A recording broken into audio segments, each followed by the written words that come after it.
Hello student, welcome to my YouTube channel PC studying physics. तो student, आज हम practical perform करने जा रहे हैं to find the focal length of a convex lens by plotting graphs between U and V और between 1/u and 1/v, जिसमें required apparatus हैं हमारे an optical bench, a convex lens, 2 needles, 3 uprights, 1 knitting needle. Theory and formula used, तो इसमें हमारी ये theory है और फार्मूला जो यूज्ड है, जो लेंस फार्मूला होता है हमारा 1/f equal 1/v minus 1/u equal आ जाएगा u minus v upon uv। Focal length निकालेंगे तो f इक्वल आएगी हमारी f equal uv upon u minus v। According sign u is negative, u की वैल्यू वो नेगेटिव होगी, v is positive and hence F will be positive, और F है ये भी हमारी फोकल लेंथ है वो भी पॉजिटिव आएगी। तो इसका डायग्राम है ये हमारा। इसमें हम एक ऑब्जेक्ट नीडल को रखेंगे और उसके बीच में यानी पीछे लेंस लगाएंगे, कॉन्वेक्स लेंस, और फिर इसके पीछे लेंस के बाद में लगाएंगे इमेज नीडल, तो इमेज नीडल जो है ऑब्जेक्ट नीडल की जो इमेज इस पर बनेगी, इमेज नीडल पर वो उल्टी बनेगी, यानी इन्वर्टेड इमेज बनेगी इसके पीछे। तो ऐसे करके हमारा u हमारा नेगेटिव रहेगा और v हमारा पॉजिटिव होगा। तो हम f जो फोकल लेंथ का फार्मूला लगा करके इसको सॉल्व कर सकते हैं। तो ये हमारा डायग्राम हो गया इसका, ये हमारा डायग्राम है। इसके बाद ऑब्जर्वेशन टेबल की ओर चलते हैं हम। तो ये हमारी ऑब्जर्वेशन टेबल है, इसमें हम डिटरमाइन ऑफ फोकल लेंथ को डिटरमाइन करेंगे। तो इसमें हम पोजीशन ऑफ लेंस की पोजीशन, ऑब्जेक्ट की पोजीशन, इमेज की पोजीशन, ऐसे करके हम u निकाल लेंगे इससे, और फिर v निकाल लेंगे, फिर 1/uv निकाल लेंगे, 1/v फाइंड कर लेंगे, और फिर हम u और v की हेल्प से f को भी फाइंड कर सकते हैं। तो हम इससे फोकल लेंथ निकाल लेंगे जो हमारा कॉन्वेक्स लेंस होगा। तो आइए इस प्रैक्टिकल को करते हैं अब। हाँ, तो स्टूडेंट, इस प्रैक्टिकल को करने के लिए हमें एक ऑप्टिकल बेंच की रिक्वायरमेंट थी। तो ये हमारी ऑप्टिकल बेंच है और ये हमारी ऑब्जेक्ट नीडल, और ये हमारा कॉन्वेक्स लेंस, और ये हमारा इमेज नीडल। तो ये हमारी इमेज नीडल है। तो ये ऑब्जेक्ट है हमारी, इस ऑब्जेक्ट नीडल की इस लेंस के द्वारा, और जो हमारा कॉन्वेक्स ये हमारा इमेज नीडल है, इसकी इस पर इन्वर्टेड इमेज मिलेगी। तो देखो मैंने इसको एडजस्ट कर दिया, तो ये इसकी इस पर इन्वर्टेड इमेज बन रही है, और इसमें हमें दिखाई दे रहा कोई भी पैरालैक्स भी नहीं है। तो अगर हम देखें इसमें, तो मूव करके देखता हूँ मैं, तो देखें साथ साथ टिप टू टिप मूव कर रही हैं दोनों ही पिन हमारी।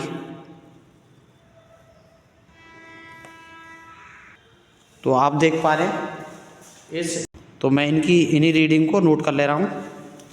तो जैसा कि हमारी ऑब्जेक्ट नीडल है, इसकी जो पोजीशन है अभी 11 है, तो 11 पर हमारी ऑब्जेक्ट नीडल, और जो हमारा लेंस है ये 50 पर है, तो 50 पर इसकी पोजीशन है, और जो हमारा इमेज नीडल है, इमेज नीडल हमारा 95 पर है।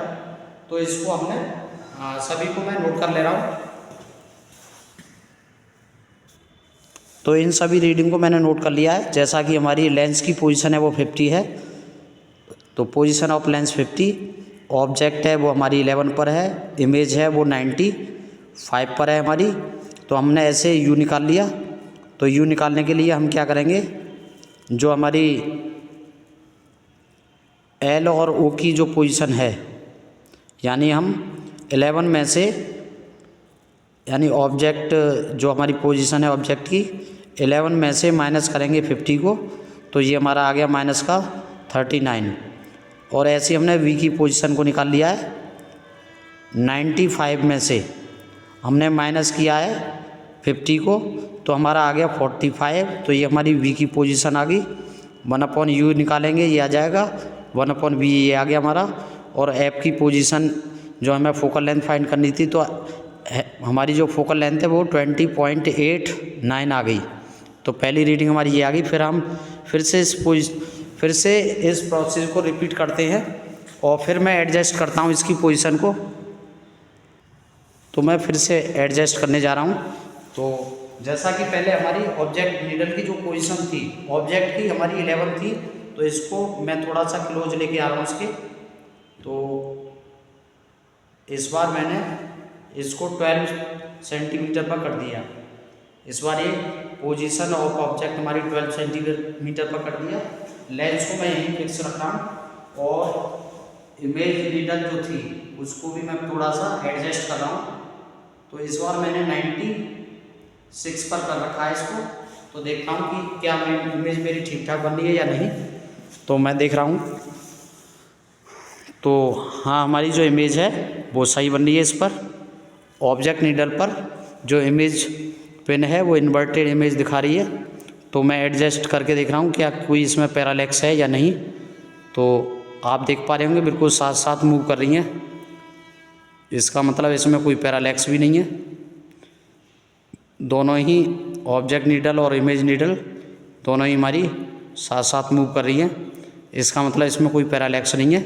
तो इन रीडिंग को भी मैं फिर से नोट कर ले रहा हूँ। तो सेकंड रीडिंग को भी मैंने नोट कर लिया है। तो आप देख पा रहे होंगे लेंस की पोजीशन हमारी 58 और जो ऑब्जेक्ट नीडल थी मैंने उसको 12 कर दिया था, 12 सेंटीमीटर। इमेज नीडल मेरी 96 पर है। इमेज जो बन रही है इमेज की पोजीशन 96। तो ऐसे मैंने u निकाल लिया और फिर v निकाल लिया, फिर 1/u और 1/v और फिर मैंने f फाइंड किया इसमें। तो 20.81 ये मेरी f हो गई। तो ये हमारी सेकेंड रीडिंग होगी। मैं फिर से अब इसको एडजस्ट करने जा रहा हूँ। इमेज जो हमारी ऑब्जेक्ट नीडल है उसके लिए मैं फिर से थोड़ा सा चेंज करूँगा, पोजीशन को चेंज करूँगा और जो मेरा लेंस है उसकी पोजीशन को मैं जैसी थी वैसे ही रहने दूँगा और फिर मैं फिर से इसकी इमेज को बनाने की कोशिश करूँगा। इस पर इन्वर्टेड इमेज फिर से मैं ऑब्जेक्ट नीडल की पोजीशन को चेंज कर रहा हूँ। पहले हमारी 12 सेंटीमीटर थी, तो इस बार मैं थोड़ी सी इसको और लेंस के क्लोज लेके जा रहा हूँ। तो लेंस के क्लोज लेके जा रहा हूँ मैं। तो मैंने इस बार 12.5 सेंटीमीटर पर इसको ऑब्जेक्ट नीडल को कर दिया प्लेस और इस बार मैं एडजस्ट करने जा रहा हूँ इमेज नीडल को। और इमेज नीडल को मैंने 1 सेंटीमीटर और पीछे कर दिया। इसका मतलब 97 सेंटीमीटर पर है। ये 97 पोजीशन है इसकी और ये हमारी 50 सेंटीमीटर है, ये 12.5 सेंटीमीटर है। तो देखता हूँ मैं क्या इसकी इमेज है बिल्कुल इन्वर्टेड इस पर टिप टू टिप मूव कर रही है क्या। तो देख पा रहे होंगे आप बिल्कुल टिप टू टिप मूव कर रही हैं। इसका मतलब इसमें कोई भी पैरालैक्स भी नहीं है, साथ साथ मूव कर रही हैं ये। तो इसी रीडिंग को मैं ऑब्जर्वेशन टेबल में नोट कर ले रहा हूँ।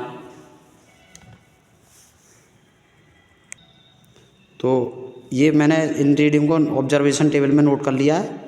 जैसा कि हमारी लेंस की पोजीशन हमारी 50 सेंटीमीटर ही है और ऑब्जेक्ट नीडल की जो पोजीशन है 12.5 सेंटीमीटर, इमेज पोजीशन हमारी 97 सेंटीमीटर और u हमारा आ गया माइनस का 37.5 और v की वैल्यू 47 और ऐसे हमने 1/u निकाल लिया, 1/v निकाल लिया, f निकाल लिया हमने 20.85 सेंटीमीटर। तो ऐसे ही करके मैं 3 रीडिंग को और निकालूंगा। तो इसी तरीके से ही हमारा प्रैक्टिकल हो जाएगा, सारी ऑब्जर्वेशन आ जाएंगी। ऑब्जर्वेशन इसी प्रकार से मैंने 3 रीडिंग को और ले लिया है। तो ये हमारी ऑब्जर्वेशन है, वो ऑब्जर्वेशन टेबल है वो कंप्लीट हुई। तो अब मैं जो हमारी फोकल लेंथ है इसके मीन को फाइंड करूँगा। तो हमारा 20 पॉइंट समथिंग जो भी है फोकल लेंथ है वो आ जाएगी 20+। तो अब मैं आगे करता हूँ। हाँ तो स्टूडेंट, इसकी एक्यूरेट फोकल लेंथ फाइंड करने के लिए हम क्या करेंगे, इस ऑब्जर्वेशन टेबल का यूज करेंगे और 1 बाई 1 करके f1 f2 की वैल्यू हम फाइंड करेंगे और फिर उनका मीन फाइंड करेंगे। तो जैसा कि हमारा ये कैलकुलेशन है, जो हमारा लेंस फार्मूला होता है f = UV upon u minus v होता है। तो इससे हमने f1 का वैल्यू फाइंड किया। तो सबसे पहले हमने जो हमारी u की वैल्यू है, ये वाली u की वैल्यू है और ये हमारी v की वैल्यू है। तो इससे हमने f जो है फाइंड किया है। तो देखो हमने कैलकुलेट किस तरीके से किया है, u की वैल्यू को यहाँ लगाया और v की वैल्यू ये। तो इस तरीके से कैलकुलेट करके हमारा f1 आ गया, ऐसे ही हमारा f2 आ गया, ऐसे ही हमारा f3 आ गया और ऐसे ही हमारा f4 आ गया और ऐसे ही f5 और f6 को हमने इसी तरीके से फाइंड कर लिया।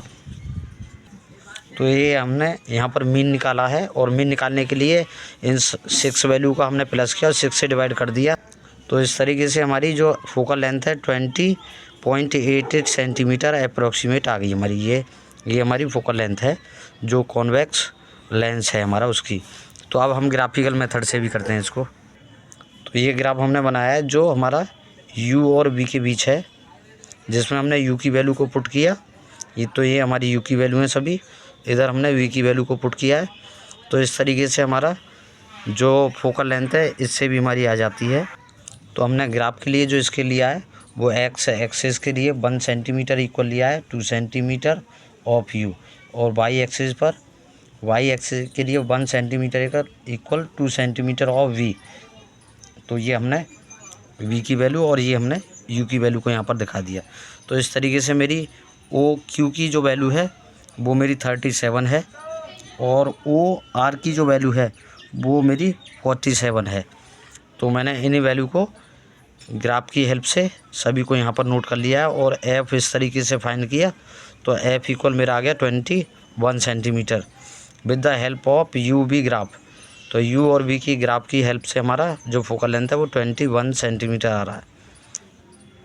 अब हमने एक ग्राफ और लिया है जो 1/u और 1/v के बीच है। तो जैसा कि ग्राफ में दिया गया है हमारे 1/u की वैल्यू, तो u की तो ये है 1/u की और 1/v की वैल्यू सभी हमारी ये हैं। तो इन्हीं रीडिंग को मैंने ग्राफ पर शो कर दिया है। तो ये हमारा 1/v की वैल्यू को इधर शो किया और 1/u की वैल्यू को इधर शो किया है। तो जैसा कि हमने इसमें स्केल लिया है x एक्सिस पर 1 सेंटीमीटर इक्वल है 0.01 सेंटीमीटर इनवर्स ऑफ 1/u। ऐसे हमने y axis 1 centimetre equal 0.01 centimetre inverse of 1/v। तो ये हमने तो इसमें देखा हमने कि ग्राफ हमारा एक स्ट्रेट बनना है और जो हमारा u और v के लिए था वो कर्व बनना था हमारा। तो 1/u और 1/v के ग्राफ से हमने f की वैल्यू को फाइंड किया है। तो इस ग्राफ के द्वारा जो हमारा कैलकुलेशन है, जो हमारा स्ट्रेट ग्राफ बन रहा है, तो इसमें हमारा o और ये जो वैल्यू है हमारी, तो इसमें हमारा OA और OB का जो वैल्यू है वो हमारा आ रहा है ग्राफ की हेल्प से 0.05। तो इससे हमने f की वैल्यू को फाइंड किया। तो हमारा इस ग्राफ से जो फोकल लेंथ है वो हमारी 20 सेंटीमीटर आ रही है। तो इस ग्राफ में आप देख पा रहे होंगे जो हमारा u और v ग्राफ है वो हमारा कर्व है, जबकि हमारा 1/u और 1/v है वो स्ट्रेट ग्राफ आ रहा है। तो ये हमारा 1/u और 1/v के लिए ग्राफ है, ये हमारा स्ट्रेट है। तो हमारी दोनों से फोकल लेंथ है वो हमने फाइंड कर ली है। तो अब हम इसके रिज़ल्ट की ओर चलते हैं। तो कैलकुलेशन से हमारी जो फोकल लेंथ है वो हमारी 20.88 सेंटीमीटर है, जबकि हमारी ग्राफ से जो आई हुई है, ग्राफ के द्वारा जो हमारी फोकल लेंथ आई हुई है लेंस की, कॉन्वेक्स लेंस की, वो UV के लिए 21 सेंटीमीटर है, जबकि 1/u और 1/v ग्राफ से जो है वो हमारी 20 सेंटीमीटर है। तो देखें तो तकरीबन सभी रीडिंग हमारी वो वेरी क्लोज हैं, जैसा कि हमारी 21 और 20 और इधर हमारी 20.88। तो ये सभी हमारी तकरीबन इक्वल हैं। तो ये प्रैक्टिकल हमारा यहीं पर फिनिश होता है। तो ऐसी वीडियो देखने के लिए हमारे चैनल को करें subscribe. Thank you for watching everyone.